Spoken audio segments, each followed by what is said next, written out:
Kebakaran hutan dan lahan di kawasan Gunung Bromo akibat foto pranikah atau prewedding menggunakan suar atau flare berbuntut panjang. Usai meminta maaf, kuasa hukum pasangan prewedding justru berencana melapor balik pengelola Balai Besar Taman Nasional Bromo Tengger Semeru. Apakah ini langkah yang tepat di tengah sorotan publik atas dampak kebakaran lahan di kawasan Bromo ini?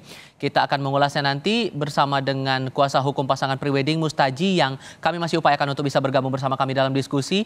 Dan kita sekarang sudah bergabung dengan Guru Besar Universitas Pelita Harapan, Jamin Ginting. Bang Jamin, selamat sore. Apa kabar, Bang?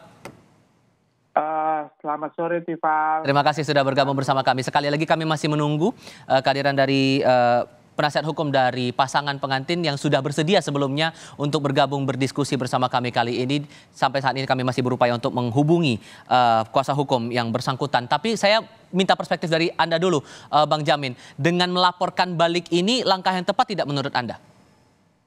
Ya, saya kira ini berlebihan ya. Kenapa? Terkait dengan laporan ini berlebihan.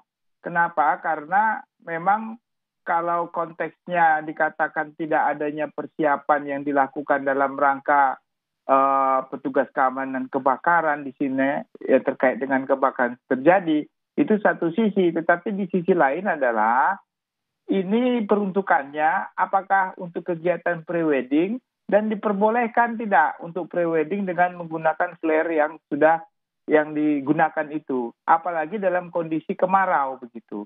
Nah, ini kan jelas-jelas suatu perbuatan yang mengakibatkan kerusakan lingkungan hidup. Makanya ketentuan pasal 78 ayat 4 Undang-Undang tentang Kehutanan 4199 itu menjadi dasar dalam penetapan tersangka nantinya yang mungkin bisa diterapkan juga. Selain itu juga ada terkait dengan PP terkait dengan Cipta Kerja ya 2 tahun 2022. Nah, kalau konteksnya dia melaporkan kepada pihak yang pengelola ini bukan nggak ada kelalaiannya apa begitu, karena kalau kelalaiannya hanya dia tidak menciptakan atau tidak menyediakan alat pemadam kebakaran terkait dengan itu, nah itu tidak terantisipasi, itu bukan tidak ada kaitan langsung dengan kebakaran itu. Kalau kemudian alasannya karena tidak ada informasi, tidak ada bentuk pengawasan di tempat.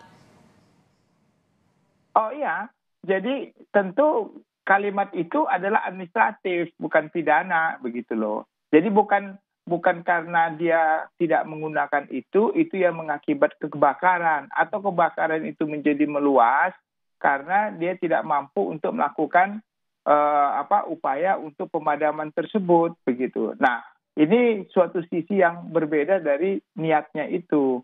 Jadi kalau kita lihat upaya dengan dia mengakibatkan kebakaran itu terjadi, lalu menarik penyelenggara kegiatan itu untuk bertanggung jawab karena kelalaiannya, ini suatu hal yang menurut saya terlalu berlebihan.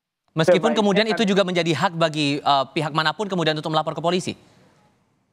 Oh iya, tentu. Kalau dia melaporkan ini kan, tapi nanti kan ada pemeriksaan. Apakah benar adanya kelalaian yang dilakukan oleh penyelenggara atau orang pengelola yang mengakibatkan menjadi besarnya kebakaran itu terjadi. Atau itu semata-mata karena, ya bukan karena kelalaian mereka, tapi penyebab utamanya adalah pelaku tadi yang prewedding tadi yang sudah ditetapkan tersangka begitu. Itu dua hal yang berbeda ya tentunya. Oke, kami sudah berupaya untuk menghubungi kembali penasihat hukum dari pasangan prewedding Mustaji yang sebelumnya sudah menyatakan bersedia untuk bergabung bersama kami, tapi hingga bagian akhir dari diskusi ini juga masih belum ada respons lebih lanjut terkait dengan hal ini. Satu hal lagi yang mungkin saya bisa tanyakan di sini, Bang Jamin, sehingga konsekuensi hukumnya setelah sekarang posisinya keduanya juga dalam proses hukum di kepolisian, kalau kemudian melaporkan balik konsekuensinya akan lebih besar lagi kah? Saya kira kalau ini berbeda, sekali lagi saya katakan, kalaupun nanti terbukti karena kelalaiannya mengakibatkan itu tidak menghapus perbuatan pelaku utama. Jadi pelaku utama tetap dipidana, kalaupun karena kelalaian pengelola juga diberikan sanksi. Jadi bukan dia lepas dari segala tuntutan hukum pidana karena kesalahannya bukan pada dia tapi pengelola, bukan begitu. Dia tetap dipidana, kalau pengelola bersalah juga ada perbuatan yang dapat dikategorikan sebagai pelanggaran ataupun administrasi atau pidana begitu. Nah, itu bersama-sama. Jadi nggak bisa itu menghapus perbuatan awal dari yang sudah dijadikan penyebab kebakarannya begitu. Baik, Profesor Jamin Ginting, Guru Besar dari Universitas Pelita Harapan, terima kasih sudah berbagi pandangan bersama kami kali ini. Selamat sore.